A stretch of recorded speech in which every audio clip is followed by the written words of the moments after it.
All right, today for segment one, we are continuing on with Palladium Fantasy role-playing game, and today we are going to talk about psionics, boo, and psychic characters, double boo. Oh, And if there's, stop. I hate psychics, you know that. I know you do, but I'm gonna talk them up a bit. You gotta suck it up.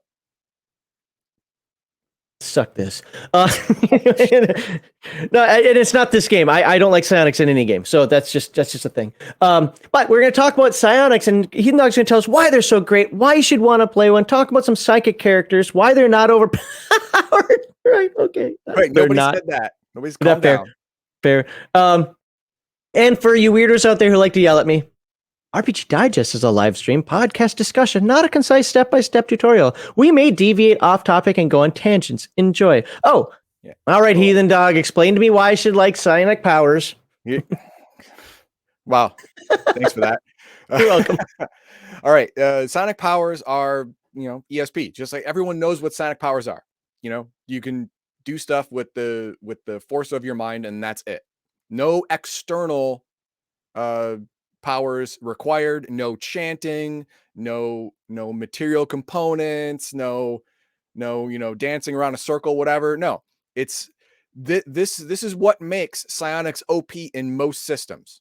The fact that unless you have the ability to detect psionics already, you're not going to see it happening. There is no chanting, there's no glowing, there's none of that nonsense. It just happens. And on top of that, in Palladium, magic at lower circles brings you down to 2 actions per round. Mm-hmm. At higher circles, 1 or less per round. Yeah, one every other round or ritual. Yep. Yeah, but psionics, no. You get all your normal hand-to-hand attacks as psionic powers. That is what makes them generally in day-to-day practice OP. Now, later on in the psionic section, I'm going to tell you why in many situations magic is more powerful than psionics, but again, not in day-to-day life. All right, so let's move down a little bit. Who has psionic powers? Now, it says earlier here that approximately 25 to 30% of everyone on this plane of existence, Palladium Fantasy world, has some form of limited psionic power. You are a minor psychic. So I want to argue, quibble with you. I actually agree with you. I'm saying this up front. I agree with Heathen Dog. Okay. But I've had a lot of people take this sentence before. That's why I highlighted it a bunch of times and say that this obviously means that Kevin believes that 25 to 30% of all people in the real world have psionic powers. No, he could easily be speaking, of like, people, if psionic powers exists, which a lot of people say they do in real life, there's no measurable way to define them or, mark their passing or their usage. That's all he's saying. It's like there's no proof. Modern science has not given any proof to the supernatural or the psychic in any substantive way. That's all. That's it. Calm down. Put the pitchforks away. Everything's fine. All right, but if you want to be a psychic and not have to roll like everybody else, you can just be a psychic character class, a P.C.C., like the Mind Mage, who automatically gets psionic abilities. Mm-hmm. Each specific P.C.C. will explain the character's background, orientation, and psionic abilities. They have different kinds, different flavors, different levels of ability. Different. There are only niches, 2 that are worth a damn, though. Different niches. There's a cog for every wheel, right? It's going to fit somewhere. It may not fit in your group, but in another group, this psionic character may fit just perfect. Great. Now, psionics now this is another point of contention I have with Palladium. They should switch these names around. For psychic energy, the inner strength points, that is your own personal energy that you expend in creating psionic effects. Magic is called what? Oh my God. It's stream math. I can't remember the PSP. No, PPE. Potential psychic energy. Oh my God. There you go. Potential psychic energy, which is, to me, seems to be deliberately misleading. Deliberately. But that's the way it is. And there's no change in it now. It's been that way for 20, 25, 30 years. So that's all it is. So got to get over it. And inner strength points is determined just like a PPE is determined per magical class, your starting ISP is determined per magic class. The Mind Melter being the strongest is going to Mind have Mage. the most. Mind Mage. Mind Mage, sorry, that's riffs. I'm sorry, you're right. The Mind Mage being the strongest is going to have the most, and the what is it? The para. God, what is it? Oh crap, where are you? Okay, well we're gonna get to it. Don't worry. But Okay. yeah, we're gonna get to it. But it has the least. So that's the way it is. Meditation recovery, just like PPE, ISP is recovered automatically as long as you are not in any kind of urgent situation or large strenuous activity. There's one caveat to that later, and it has to do with the Mind Mage. Right. We'll get to that. Don't worry. Yep. Let's see. So relaxing in a meditative state offers the following benefits to all psionics, all psychics. 1 hour of meditation restores 6 ISP and is the equivalent of 2 hours of sleep or rest for the physical body. That's great. Normally, you would say meditation skill, but automatically known all psychics. Yeah, you want to do that to recover your ISP, and on top of that, you don't need to sleep. If you meditate for 4 hours, that's the equivalent of 8 hours of sleep. I thought that was just for ISP, No, not no, for actual rest and. no. A relaxing meditative state also offers the following benefits to all psionics. 1 hour of meditation restores 6 ISP and is equivalent to 2 hours of sleep/rest for the physical body. Meh. Another reason that these guys are stupid. Well, being awake 4 hours before everyone else is usually not a privilege. All right. It just means people expect you to do the shit before they wake up. I don't have to sleep, so I should notice everything. Well, fair enough. Saving throws against psionic attack. This is just like magic, there are tiers.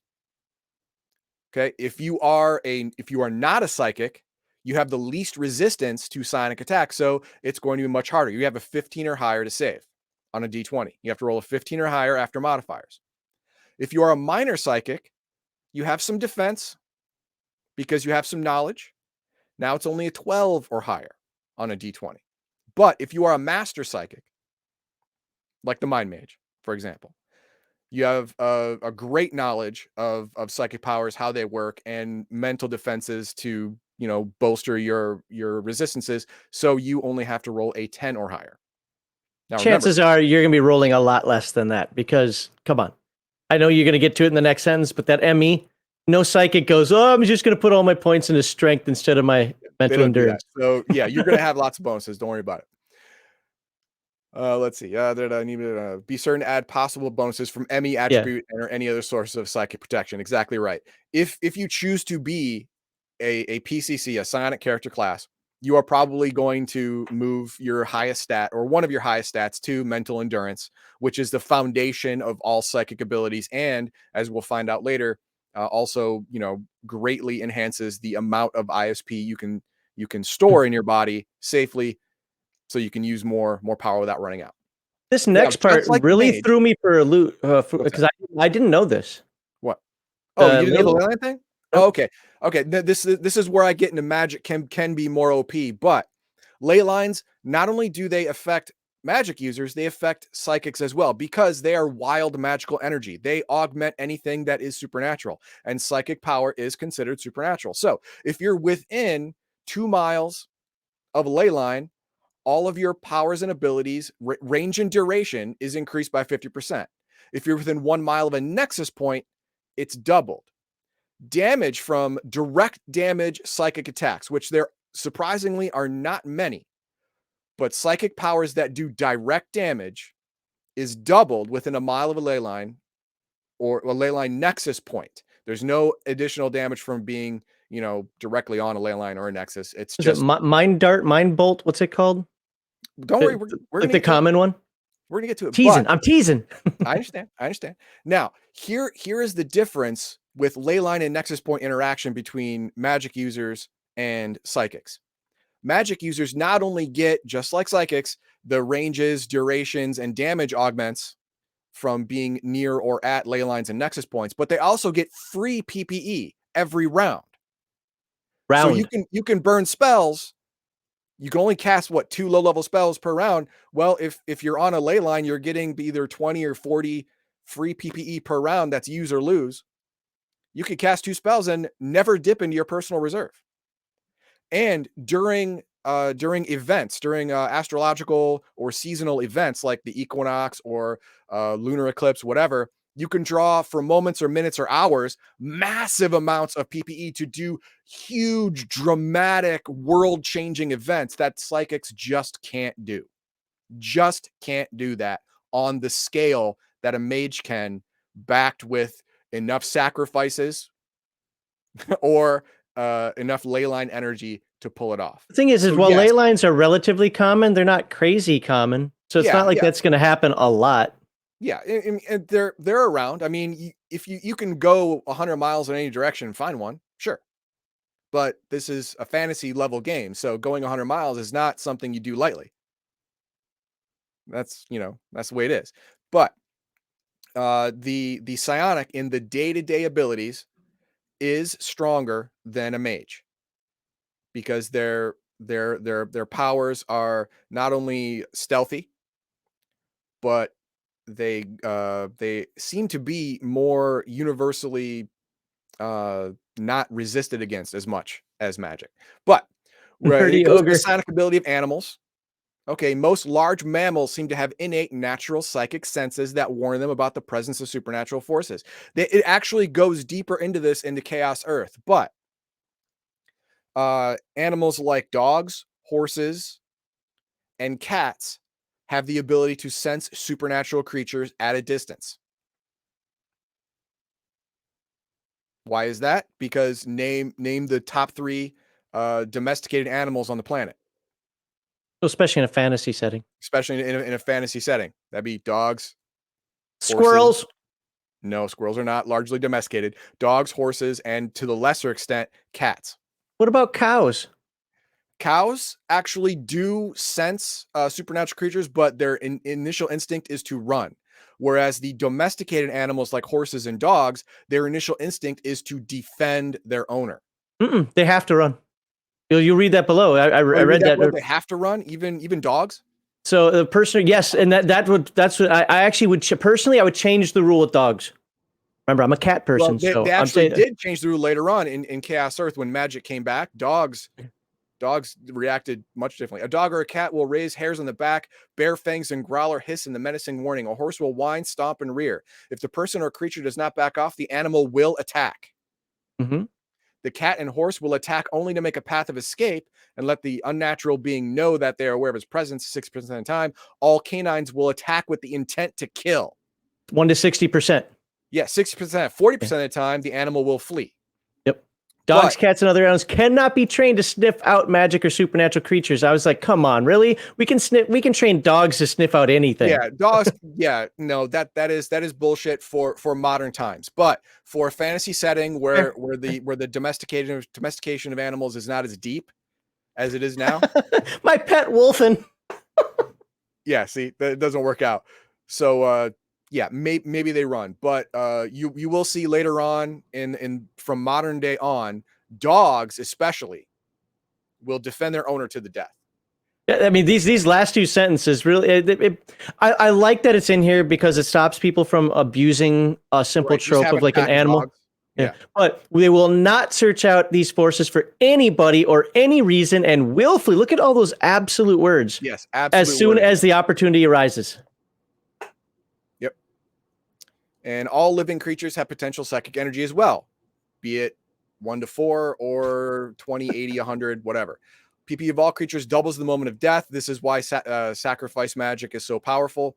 But you're not going to be able to choose the alignment you're going to want.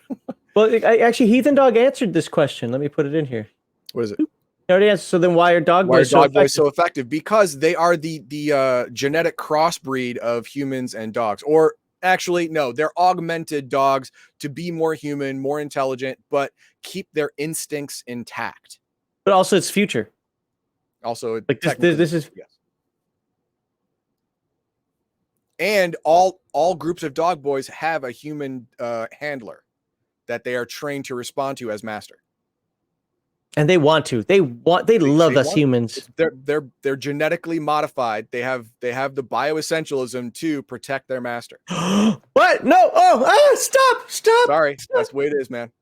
All All well, right, for the that, psychic sensitive before you move on, Oh, if you there like we go. bioessentialism, you should Oh, subscribe. there you go. Yeah, subscribe. All right, we're going to start the P.C.C.s, and we're going to start with the psychic sensitive.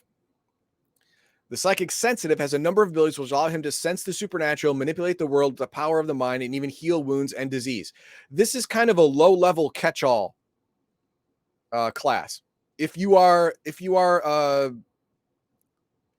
an investigative group, like hunting out supernatural creatures or delving into dungeons, and you want to know what's around the corner, well, a psychic sensitive is going to have those abilities. This is your dog.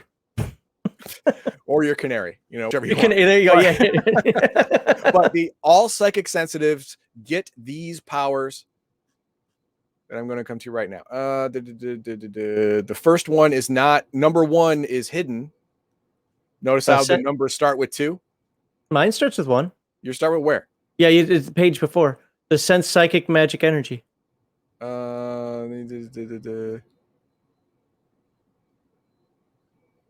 This your book is their lives. Okay. Oh, okay. I see it now. Okay. Psionic powers are magic being used within the character's range of sensitivity. He will sense it. The psychic impression will indicate whether the energy source is far, near, up, or down, or whether it's small or giant. Cannot pinpoint exactly. It's more of a cardinal direction.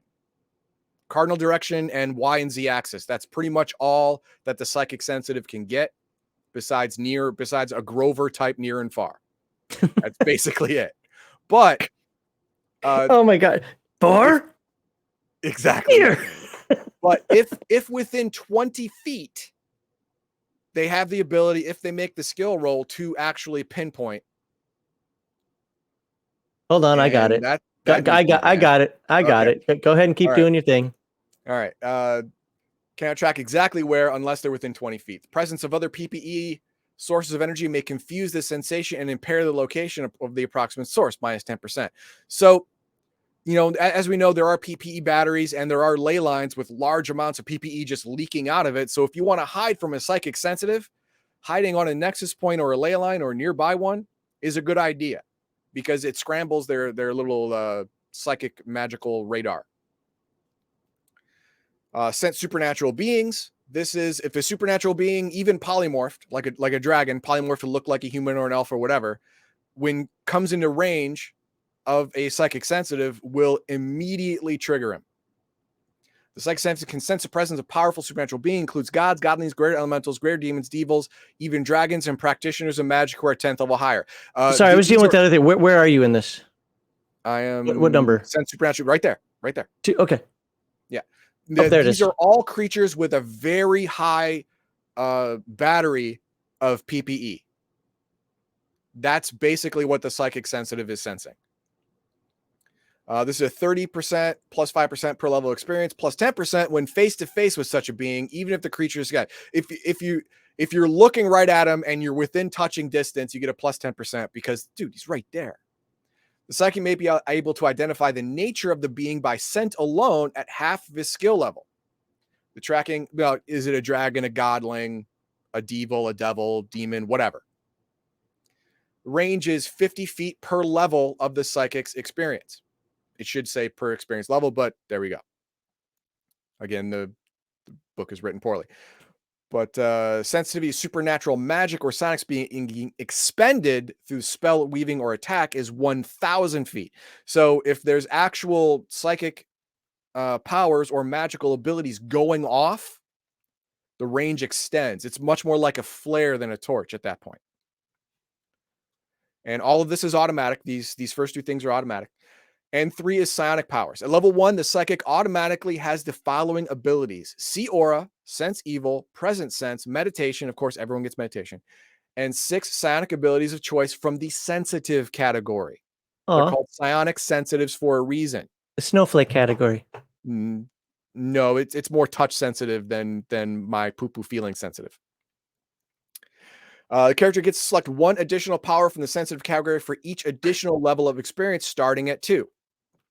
In the alternative, one supersonic power or one physical power can be selected at levels 3, 6, 9, 12, and 15. Available supersonic powers are limited to empathic transmission, group mind block, hypnotic suggestion, and mind block auto defense, mind bolt, mind bond, and telemechanics. So these are all attack, defense, and indirect manipulation abilities.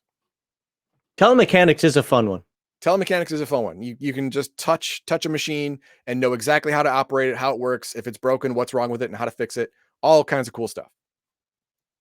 And their base inner strength points is their ME. Roll 2d4 times 10 and add it to that base. So if their ME is, say, 20, they roll 2d4 times 10. So they're going to roll 70. So they're going to have 90 ISP, which seems like a lot until you get to the Mind Mage. Then you know it gets weird.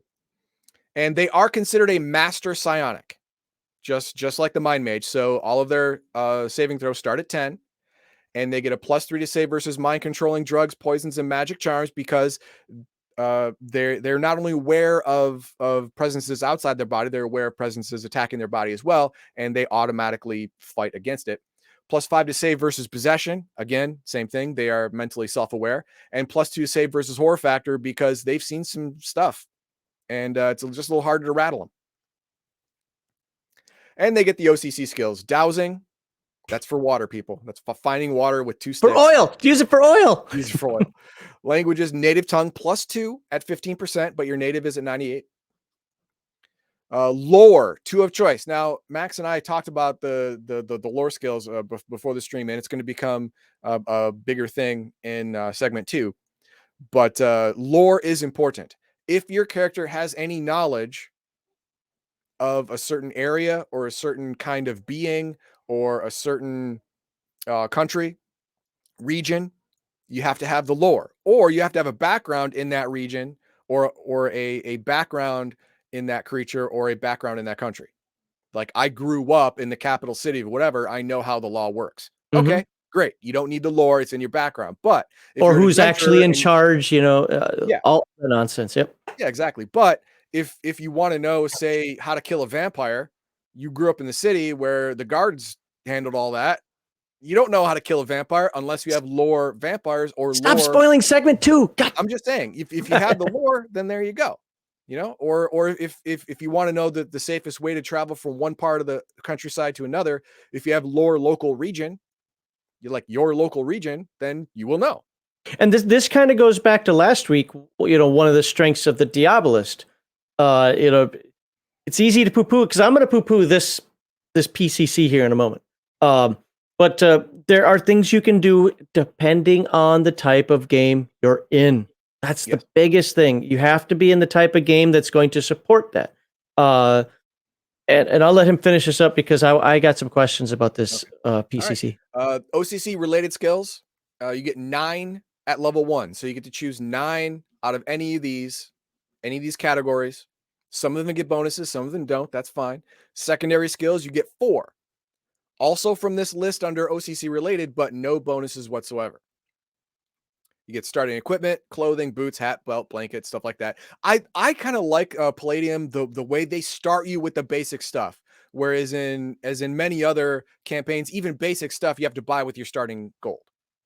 Well, just wait until we get into Heroes Unlimited, because one of the things I was concerned about as we go down the line of Palladium games is that we're going to be doing so much repeating over and over and over again. But in Palladium, you don't have OCCs. Or not to play in Heroes Unlimited, you don't have OCCs. You have education levels, which completely changes this dynamic, and I think that's interesting. So it changes character creation, but after that, they are almost they are almost plug and play in the different systems after character creation. It's amazing though how many either ninjas or doctors are in every game. I know, right? It's crazy. But you even get armor and weapons without having to pay for it, which is great. And then your starting money is 200 gold, which is not a little bit. It's nice. And you can save it or purchase more equipment that you don't get. Now, this psychic sensitive P.C.C., I would only recommend it if the if the game master has told you that you're going to be out in the woods a lot, you're going to be on the fringes, you're going to be out in the thick of it, because a psychic sensitive is going to be able to see trouble coming from a long way away, is going to be able to track it. So if you are hunting down supernatural threats, having a psychic sensitive on your side means you shave days off of your tracking time. And with the ability that they have for group mind block, you can now protect yourself from the very thing you're hunting. It's great if you're in that situation. There are many other situations where a psychic sensitive would not fit into a group, depending on what the group is doing. What I would be concerned about with the psychic sensitive, because again, like the Diabolist and like the Summoner, I like the concept of the class. Yes. I think it has a role. I think it has a role that could be really fun to play. But you know it's going to happen in a lot of groups, because I've seen it happen, is a psychic sensitive isn't going to be as cool as the rogue is in the skill department, and isn't going to be as cool as the now I'm going to call Mind Mage in the psionic department, and is going to feel underappreciated. You have to have a role for this class. Now, Yeah. I think you, like you said before, the investigation side of it, but I don't know. I always saw the mind mages take over that as well. Well, the psychic sensitive gets a lot of the investigation stuff for free. I mean, they get the see aura, sense supernatural. They get all of that tracking, all of that for free. Powers, for sensing supernatural or psychic threats. They get it. They get those powers for free at level 1. So whereas the mind mage and the other psychics have to buy these things to have them, the psychic sensitive gets them right out of the gate. And Darthiek makes a good point here. That can also be useful in a dungeon scanning. Exactly. Yeah, I said that earlier. You want to know what's around the corner. You bring a psychic sensitive with you, and if there's something strong around the corner or in that room, you're going to know it. Well, I was going to suggest that we go deeper into the psi-healer, but because we mentioned it so much, I think we kind of gloss over the next two. We'll talk to them, but just kind of gloss over the next two, and then show the power of the mind mage. Okay. What do you think about that? Okay, then we'll go right to the psi-healer. The psi-healer is pretty much what you think. It's a psionic character that specializes in using psionic abilities to heal folk. All right, at level 1, the psychic automatically has the following abilities: deaden pain, exorcism, healing touch, increased healing, psychic diagnosis, psychic purification, psychic surgery, see aura, and empathy. Now, all of these powers put together is after a fight, or if someone's possessed, completely necessary. These are all amazing skills to have in the background. This is great. If you have a psi-healer in your party and you're already covered with attack and all that stuff, you're already covered with combat, this is an excellent get for a party, because healing is no joke in this game. If it's non-magical or non-psychic, it's taken a long time, especially if you got hit point damage. But with a psi-healer around, you've got some mystical disease, or your spirit is taking over your body. Well, you want a psi-healer around. You want him around, and you want him on your side. And guess what? The Diabolist can identify that like that. Additional psionic ability. The character gets to select one additional power from either healing or physical psionic categories for each additional level of experience, starting at 2. Each additional level, 2, 3, 4, 5, 6. You get it. They get to choose an extra power every level. And they get to choose from physical or healing. They got enough healing. All the stuff they get at level 1 is really all the general healing you need on a day-to-day basis. So physical abilities have a wider range of directly affecting fights and stuff like that. So you could take that if you wanted to in time augment the combat core of your party. Bonuses. What do you say to violence solves everything here? I take a priest over a psi-healer. We're going to touch on priest. I think a psi-healer is more reliable than a priest, but a priest is more effective. That's interesting. Okay, I didn't. Yeah, what Let's see we are going to touch on the some of the cleric OCCs, but either at the end of today or some other time. High IQ and ME are strongly recommended, but there are no attribute requirements for a psi-healer. Were there any attribute requirements for a psi-sensitive? No. No, there wasn't. You could have a 4 ME and still be a you have psi-healer. like 3 PPE, but or ISP, but hey, Yeah, it's gonna suck, but you're gonna get it. Now, speaking of ISP, the psi-healer gets more. 2d6 times 10 plus ME instead of what was it? 2d4 times 10 for the psi-sensitive. Well, that's because he also gets more actual powers. So yeah. More powers that are more expensive because they have more of an impact in the real world immediately. So yes.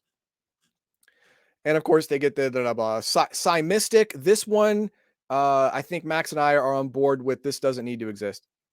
It is a mixture of psionic and magic, kind of like a sorcerer, I guess. They get psionic powers at level 1. They get exorcism, sense evil, sixth sense, meditation. Everyone gets meditation, and mind block. Plus, you get to select 3 powers from the sensitive category and 2 from either physical or healing. So you get a whole lot of sensitive powers and a smattering of everything else. But you don't need all the attack powers because you're going to have magic. And we're actually going to get to that. Yes, character gets to select 1 additional power from the sensitive or physical at levels 3, 5, 7, 9, odd levels. Yep. And they get the 2d4 times 10 plus ME, just like the psi-sensitive. So they're on the lower tier of ISP battery. But they also get magic powers. At first level, they get a total of 6 spells from magic levels 1 and 2. I mean, sure, as magic users go, they're not locked down to levels 1 and 2. Even base magic users of a magic using class can get levels 1 through 6 pretty easy. They're locked down to levels 1 and 2, but they get 6 spells from them in addition to their psionic powers.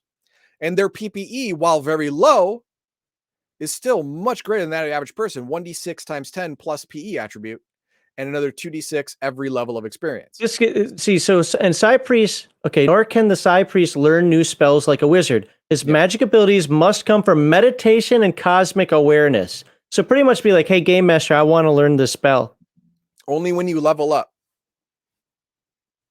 Only when you level up is basically what it's saying. Each new junction in life experience level, the character will find time to meditate on life, his goals, and magic. As a result, he can select a total of 2 magical spells from any level up to his own experience level. So if he leveled to level 4, he can choose 2 spells from level 1 through 4. That's it. That's all you get. You want to cast a level 15 spell, you got to wait till you're level 15, and then you can get one. But other than that, you're not getting it. So they have a small smattering of magical ability, but that makes them very powerful overall, because not only do they have the possibility of the big punches with the magic, but the multiple actions per round and the utility of psychic powers.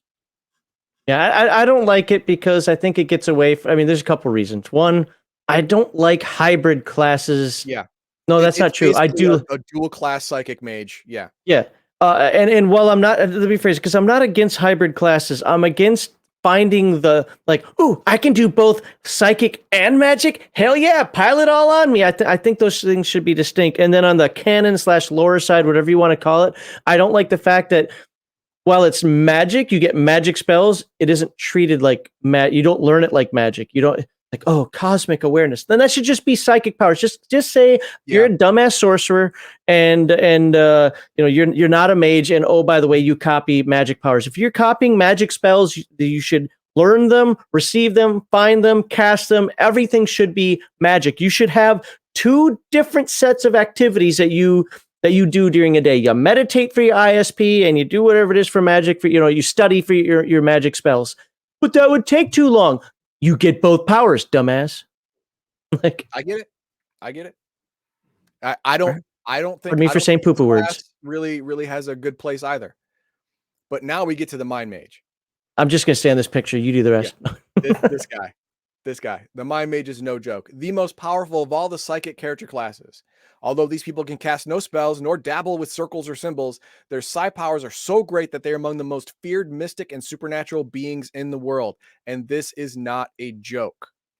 Let's go to the powers of the Mind Mage. Psionic powers. At level 1, the Mind Mage automatically has the power of Mind Block, See Aura, Alter Aura for self, and of course, everyone gets meditation. Plus, he gets to select 3 powers from each of the 4 power categories: healing, sensitive, physical, and super, for a total of 12 powers. Super's capitalized. Yes, but Mind Wipe, Psi Sword, and Possess Others cannot be selected until 3rd level. Oh no. I know, right? No, Possess Others is so OP, it's disgusting. And Mind Wipe is just a game changer. So, at 3rd level, having game changers, no. Additional psychic abilities. The character gets to select a total of 2 additional powers from any of the 3 lesser categories, or plus 3 from the super psionic category for each additional level of experience, starting at 2. Oh my God. You thought that the psi-healer was awesome for getting a power every level. This cat gets what? 6 every level. 3 of them from the super category. The super category is no joke. We're going to go to the powers. There's a reason it's called super. There's a reason it's called super. It's crazy.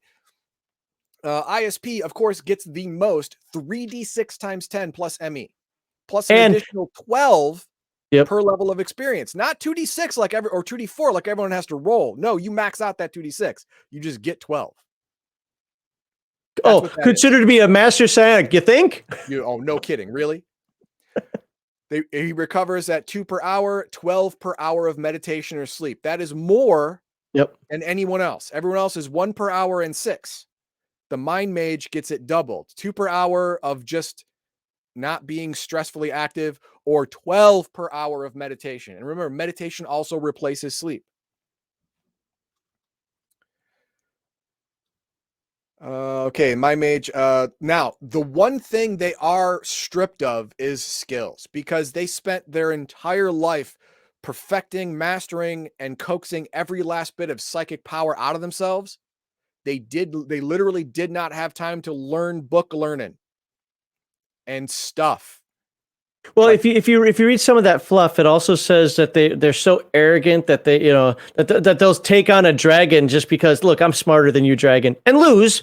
But that's just, they have this built-in arrogance. They don't need all that nonsense. I've got my mind. Exactly, and for the 90% of the time, they're right.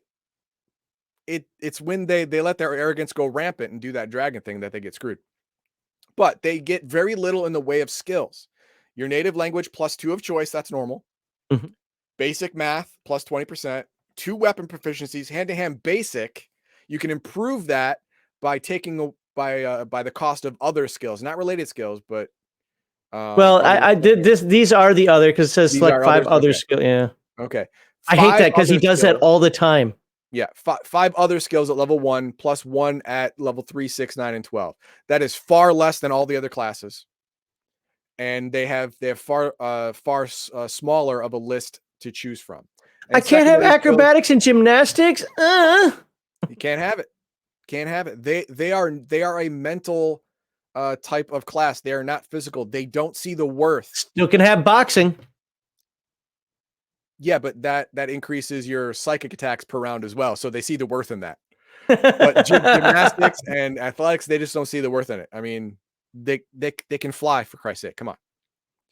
And of course, they get starting equipment, starting armor. The armor is not as good, and the equipment's not as good, but and the gold starting with is not as good, but they don't need it. The armor's better than the Diabolus that starts with an AR-10. There you go. And then we get to the psionic powers themselves. We're gonna talk at least one each. Okay. Physical, we might do 2. But for the healing, we're gonna talk about exorcism. Oh, okay. I was thinking healing touch, because it's kind of the common one that people start with. Okay, yeah, okay. Healing touch and psychic purification. We're gonna talk about those 2. Okay. Okay, so healing touch. Range. What page is that on? It's just scroll down a couple pages and it's there. Up there. There it is. All right. Healing touch. Range is guess. Duration instant. It's not really that instant. It takes 2 minutes of a trance, touching someone, and then it instantly goes off. But it still took 2 minutes. Healing touch with remarkable healing ability can instantly heal cuts, burns, bruises, and similar physical wounds. The touch restores 2d4 hit points or 2d6 SDC. The healing touch can only be used on other living creatures, but never on the psychic himself. That's what the bioregeneration itself is for. But this is important because in Palladium, outside of magic and psychics, healing hit point damage is a rough road. 1 or 2, maybe a D4 a day if you're under ideal conditions under a doctor's care.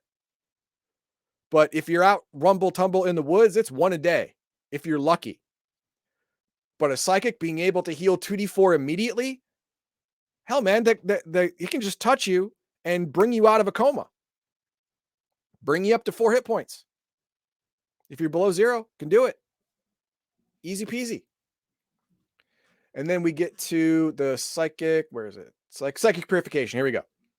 The healer uses his abilities to slow a person's metabolism and destroy chemicals, drugs, poisons, and toxins in the body. The effects of the drugs and impurities are immediately halted at the beginning of the meditation and completely destroyed at its end. So the duration here shouldn't say immediate. It should say permanent if successful. But once you start the meditation, unlike the healing touch, it's going to be successful. There's no saving throw unless somebody kills you in the middle of your trance. Yeah, unless someone disturbs the meditation. That's basically what it is. Someone disturbs the 66 minutes of meditation, then the power will fail. But that's the only way the power will fail. So you stop taking damage immediately, and 66 minutes later, you're no longer affected by this debuff, poison, toxin, whatever. It's absolutely amazing. It's great. Every psychic healer should have this. You need it. Okay, physical psionic powers. We are going to look at ectoplasm. Levitation, not great. Resist fatigue. That is an excellent one. Resist fatigue, right there. Okay. Range self, duration 1 hour plus 20 minutes per level experience. 4 ISP, very cheap.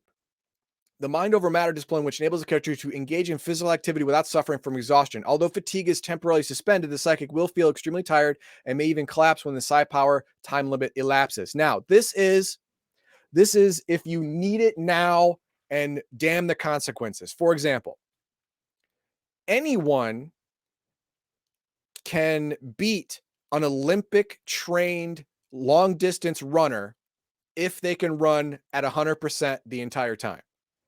An Olympic runner has to pace themselves or else they'll tire themselves out before they get to the finish line. But if you can go at full tilt 100% the entire time, you will beat any gold medal distance runner. And that's what this allows you to do. It allows you to exert yourself at 100% without tiring. And as long as you can keep spending the 4 ISP, you can keep putting off that paycheck. Keep pushing it to next week. Keep pushing that bill. That bill's going to come due, but hopefully not until you've done what you need to do. Same thing. And if you look at, I don't think it's under combat. I think it's under the physical endurance attribute. It says how long you can go before you tire and what the tire penalties are. At least it does in the Heroes Unlimited book. It does here as well. Yes. And this one negates that for an hour plus 20 minutes per level experience. Every 4 ISP. It's cheap. You can do this all day probably.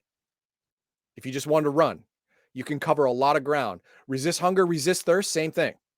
Same thing. Just push that bill. Push that bill later in the future. And then we're going to do summon inner strength because this is the one that most people should take if they are a psychic character that has access to the physical ability. Normally you can run a number of minutes equal to your PE. Well, guess what? You can run full tilt for an hour plus 20 minutes per level of experience if you have resist fatigue, which is why I think it's very important because it is useful all the time. Summon inner strength, range self, 10 minutes per level experience, also cheap for ISP. The psi power enables the character to draw his inner strength reserves of strength to ward off pain and fatigue. Every time the psychic calls upon his inner strength, now I want to read that again. Every time the psychic calls upon his inner strength, the following bonuses apply. That means you can do it again and again and again and stack the bonuses. As long as the first 10 minutes hasn't run out, you can stack the bonuses. And it's for ISP. So if you've got a couple of minutes of prep time before you have to go and fight, you buff yourself up with 4 or 5 ISP hits, you're getting plus 40 or 50 SDC, plus 8 or 10 versus poisons or toxins, plus 20% or 25% to save versus coma and death. Fatigue forgotten. It's as if you rested for the full duration of the summon inner strength power. You no longer have fatigue for those 10 minutes. You can fight full out.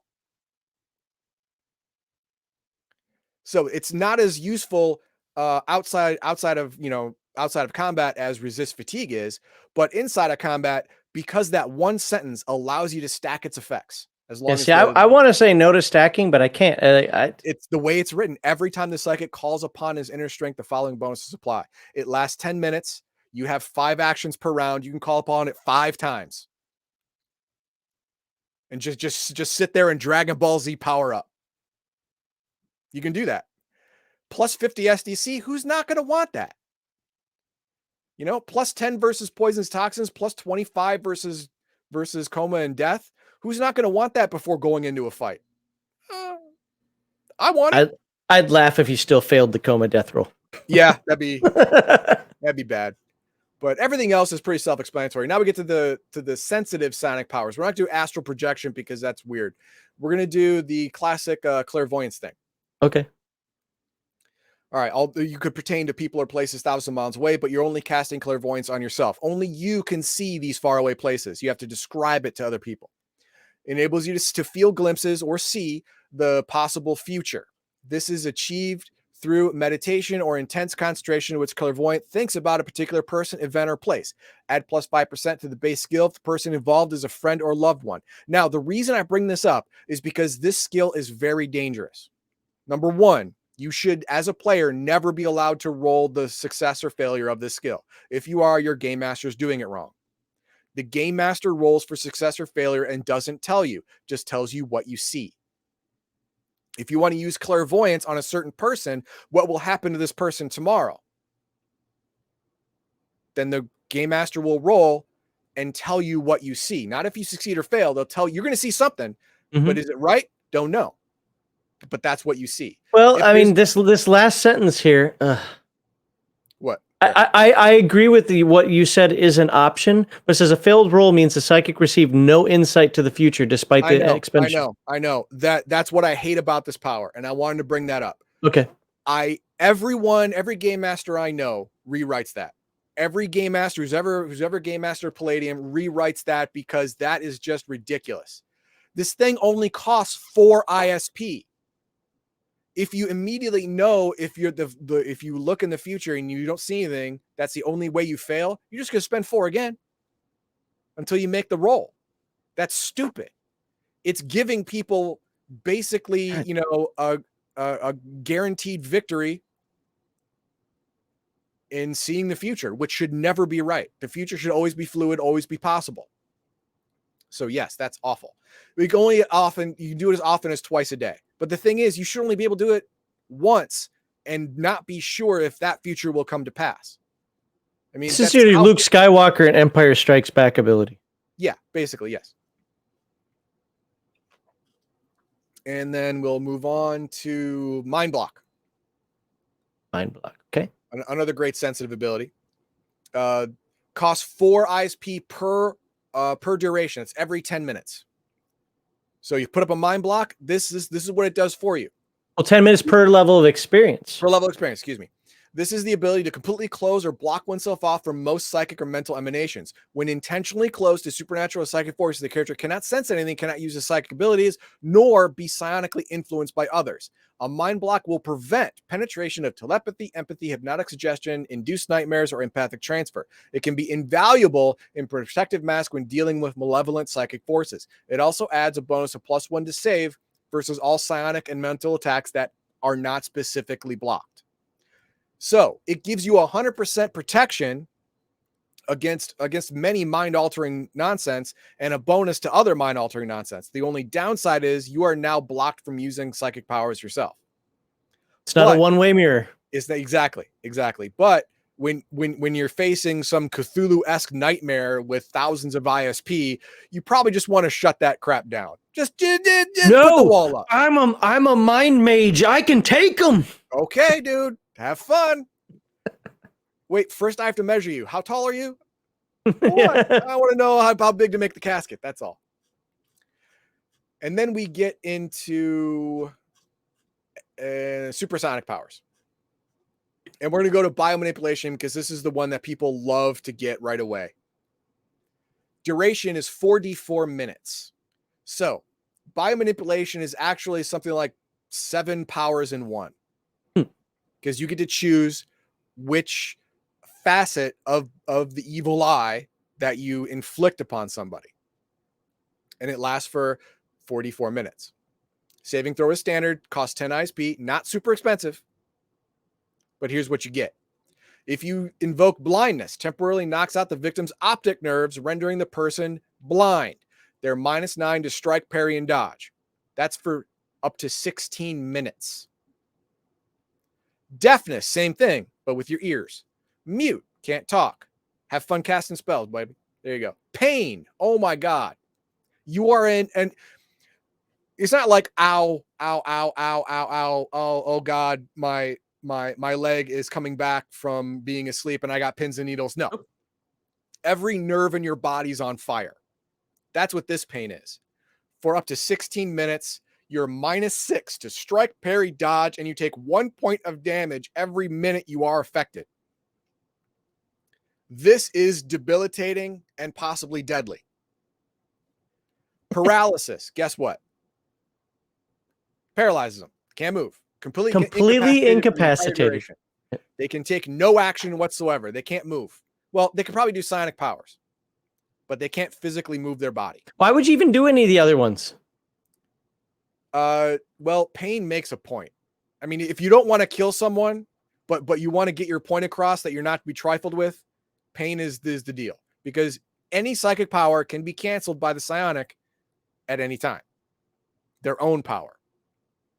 So you start pain for a minute, and then you stop it, and you say, really? Do you want me not to pass? Answer again. No, you can go. It's okay. Oh, good. I'm glad you rethought your stance on this. Stun. If you want to slow someone down, they forfeit 1 attack per round. Their speed is cut in half, and all combat bonuses are reduced by 4. Tissue manipulation. Connecting nerve fibers, which can cause a variety of effects. By irritating nerve fibers, the victim will suddenly feel itchy, as if suddenly breaking out in a severe rash. Although endothermic manipulation. Okay, that's the practical joke side of this one. Yeah, basically, the victim will be made to suddenly feel hot or cold while everyone around feels fine. All 3 conditions are more annoying or frightening than physically impairing. In this case, the victors are -1 to strike, parry, and dodge, and -1 on initiative. Now, that'd be great. Give them a fever like they got COVID.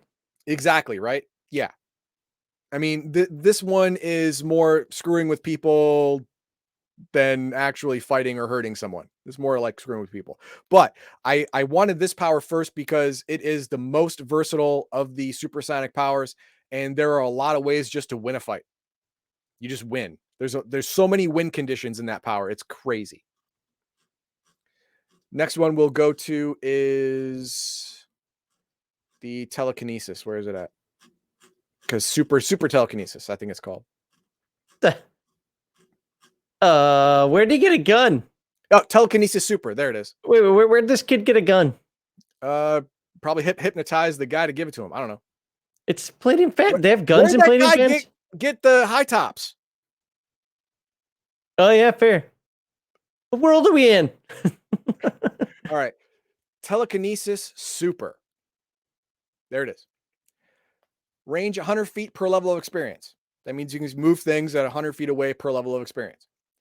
ISP 10 to lift, move, hurl an object that weighs 100 pounds, and then plus 10 ISP per additional 100 pounds. So if a human wearing armor weighs 200 pounds, which is, actually, we'll say weighs 250 pounds. The way this is written is it'll be 30 ISP to pick that guy up and throw him away. You don't have to fight him. You just Throw him away.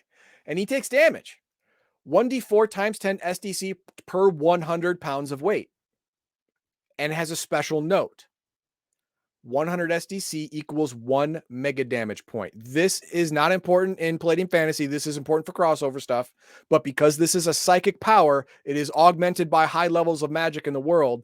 If you go to Rifts where the magic level is much higher, you're going to start doing mega damage with this. But you just pick up that guy and throw him against the wall.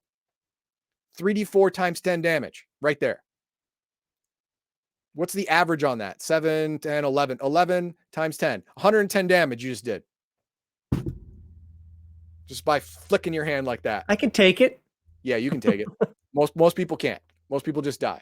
Power is basically the same as the ability described in physical category, normal telekinesis, except it has increased weight and range.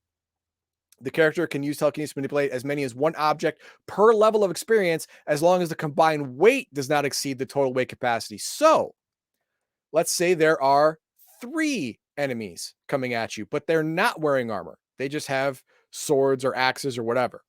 Each one of them weighs 150 pounds. So you spend, let's see, 345. You spend 50 ISP. Oh, 50, you can pick up all 3 and throw them against the wall. And at what level can a mind mage get this? First level. Telekinetic force field is another big one. This one is an impenetrable, invisible wall that is 30 SDC per level of experience that lasts for 10 minutes per level of experience and costs 30 ISP to erect. You can't move it. Okay? If you make a wall, you can't move it, but it will last until it's beaten down or the timer runs out. The psychic can instantly erect a force field around himself or others in the blink of an eye. If the creation of the force field is to parry an attack, the psychic must roll successful parry to see if he was able to parry the attack with a force field. If the parry was successful, meaning you equal to or greater than the attack roll, the shield absorbs all the damage. Force field can be made that only encircles its creator or as large as a 10-foot area per level of experience. It can be created up to 15 yards or meters away, but always within line of vision. The smallest force field possible covers a 3-foot area. Once the field is created, the psionic can create as many others as his ISP will allow. All must be in the character's line of vision. The force fields will remain in place until all of its SDC is destroyed or the creator dispels it. If the psychic is rendered unconscious or killed, the force field will vanish. However, the psychic can leave the area and the force field will remain for the duration as long as they're still conscious. People may be able to move around inside the force field, but the force field itself cannot be moved. The field is actually an airtight force bubble. That's a big one. For example, Airtight. Yes, if you make the smallest force field possible, which is about 1 meter square, and something is breathing in there, how many minutes is it going to last? As a game master, I don't want to do the math on that. I don't need to, but there is a timer. There is a timer for the people inside. The good news is it protects against gas attacks. Mm-hmm. Bad news is it'll kill you with carbon dioxide poisoning if you stay in there too long. So there's that. But, and again, in a mega damage environment, it is 25 MDC per level of experience rather than 30 SDC. But these 2 abilities alone make the Mind Mage incredibly powerful. Yeah. Well, I mean, it's not just those 2. I mean, there are a bunch of them that psionics. Yes, but unlike magic, which at the higher end can do much more amazing things, absolute miracles. It takes a lot of PPE, which can be gotten on certain times of year, but in the day-to-day struggle, in the day-to-day fight, a psionic trumps a mage almost every time. Yep. Unless you're on a leyline nexus, and then, well, it's a coin flip at that point. And I'm being quiet because I have nothing else to add. Yeah, So I don't like psionics. So I know that is about it. I mean, like I said, psionics in most games are overpowered. This game is no different, but they have a little bit of give to the mages, to the magic users out there who can draw power from other living beings, can draw power through sacrifice, can draw power through ley lines and nexus points to vastly increase how much PPE energy they have available to cast wide range, super powerful spells that the psionic just can't do. I got a couple of comments here. This one goes back a while. Mar Hockman asked, can you build the PS Psychic sensitive. so, there we go. As I keep thinking Psy Stalker. So, Yeah, I can understand. you the psychic sensitive as a sniper? Well, now psychics don't have as many skills as man-at-arm OCCs, but I suppose yes, you could give him a bow or a crossbow or something like that and have him stay in the back to be useful in combat. That's entirely doable. As long as no one breaks the front line, they're safe and they are contributing to combat. Oh, Dolly Pop's here. Dolly Pop, wait for segment 2. We're going to be talking about you. Oh, nice. It's a continuation of the Friday episode. Indigo Dragon says they don't. When they can command and possess others, do all the work for them. That is for the evil mind mages. Yes, that's what they do. Well, but Mind Mage, it says in there, you skip the fluff, which is fine, but it does say in there that they're pretty much very selfish and very egotistical, and they lean towards anarchist and evil. Well, it's true. The reason being is because power corrupts. Yeah. And mind mages are definitely more powerful than out of the gate, more powerful than almost any other. I would say more powerful than any class in this game at level 1. And at level 3, they get another power jump. Mind wipe. Mind wipe, psi sword, and mentally possess others. 3 big no-nos. You really got to watch those powers. But later on in levels, the mage catches up with the ability to get free PPE from people, from sacrifices, from ley lines and nexus points to create giant grand magic that even a mind mage could never do on his best day. Sacrifices. Mind block auto defense should be the first pick of a mind mage. Skip the basic mind block. I agree. If you are a mind mage, you should get mind block auto defense. Now, what this is, I didn't go over it because it's mind block that automatically comes up. If someone tries to mess with your mind, this will automatically activate as long as you have the ISP to spend. Your subconscious will activate a mind block for you and automatically parry the psychic attack. If someone's trying to hypnotize you, someone's trying to see your aura, someone's trying to do this, it will automatically go up and block that nonsense right away. The problem is now you have to bring that down to psionically respond.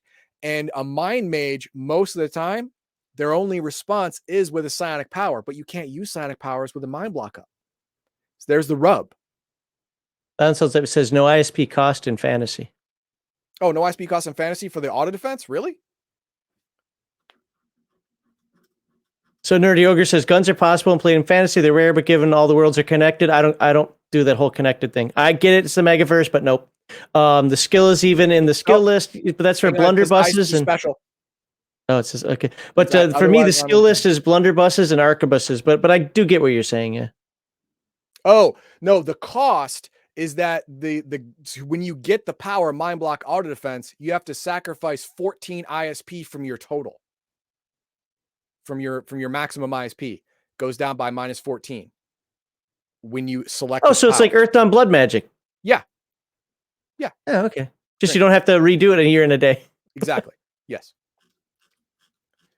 So psionics does have a place, and it is different than magic. Psionics is more useful every day, 90% of the time. Magic has the grand reality altering powers at the high end that can be done by a single person in the right time at the right place. So how would you limit, I don't want to say limit, how would you encourage people to at least have a balance between playing mages and psychics, or I don't say give them an advantage or to limit. I don't want to change the game, but like how would you make it that let's not have an entire party of psychics and warriors? Okay. The best way to do that is to decrease the distance between ley lines. That's easy enough. Now, Does that make psychics do mages get overpowered bonuses. compared to men of arms?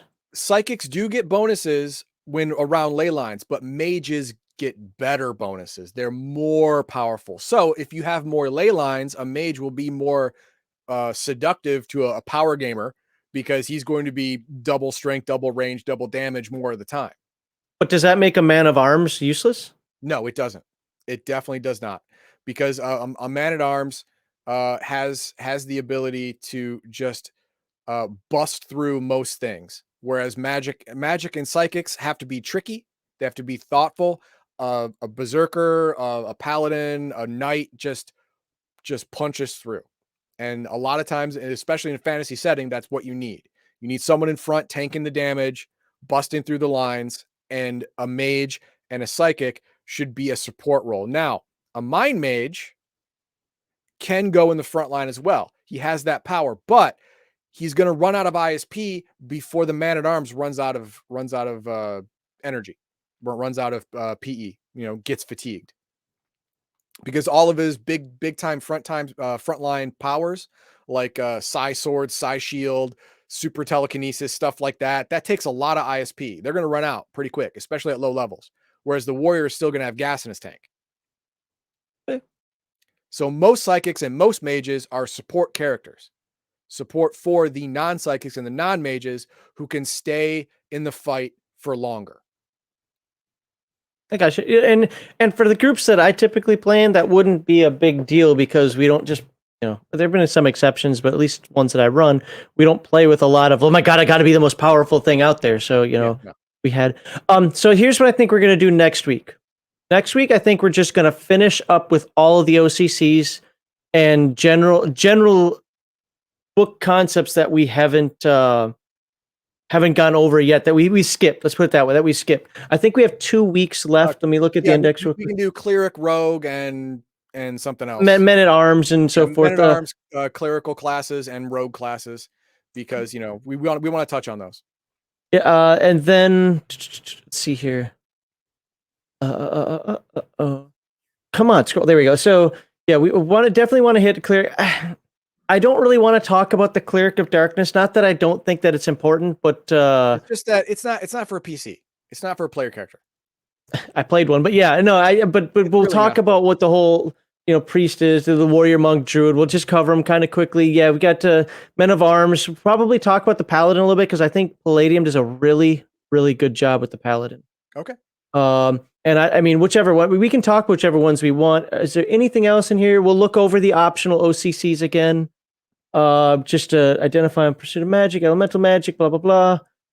Palladium world. OCCs for me aren't that big a deal. I'm not. No, but we'll just let people know that they're there. I'm not saying we go through them, and then so I think we end there. We'll just talk about the OCCs, and then the last week we're gonna do a very, very quick overview, and by quick I mean it might be 2 hours, but if you think of how much it takes up in the book, overview of the world, demons, devils, pretty much the rest of the player races. Ooh, maybe we'll do player races next week too. What do you think about that? If we have time, I mean, to go over those special OCCs, even for a bit. Well, no, we're not going to go into them deep. We'll just say, hey, look, you can be a merchant. What are they? Merchant, and quickly what they do. I forget. We'll just talk about what they can do. We don't have to go or read it word for word. I know, but we have to touch on the paladin and at least one of the priest classes a little more. Oh yeah. And I would say probably 2 man of arms and 2 priests, and then the rest we just go over because I think either the druid or the monk. I don't care which one. But so then I think we can talk about the races. Just again, we don't have to read it word for word. We just talk about it generally speaking. This is what trolls are. This is what ogres are. This is what's in the world. And then the week that'll be next week, and then the week after we'll finish up with the general timeline, what goes on in Palladium Fantasy, and talk about some devils and demons. And so that's 2 weeks left of Palladium Fantasy, and then we're gonna jump into. Hold on, stall him for me. I can't because I didn't save it. Never mind, I didn't save it I didn't export it, so I can't show it. But Heroes Unlimited will be after this one. So starting 3 weeks will be Heroes Unlimited. Okay. And it'll be 2nd edition, and I don't have 2nd edition. I have 1st edition revised. So I think I have 2nd edition. Yeah, you have second edition. Yeah. At least in PDF. Yes. No, I Ask have me it. how. I have it in book form too. Ask me how I know. Yeah. I do like the revised cover better than the second That's fair. edition cover, but yeah, we'll be doing second edition because it is the current version of the game. So there we go. Thanks for putting up the subscribe thingy. And yeah, so there we go. Let us know what you think about the what do we talk? The psychic classes. I mean, am I wrong? Do I to not like them? Like I just Well, to not like them, of course, you know, you're not wrong. It's your opinion. But if someone wants to make an argument that they're not overpowered compared to magic, there's not much of a leg to stand on.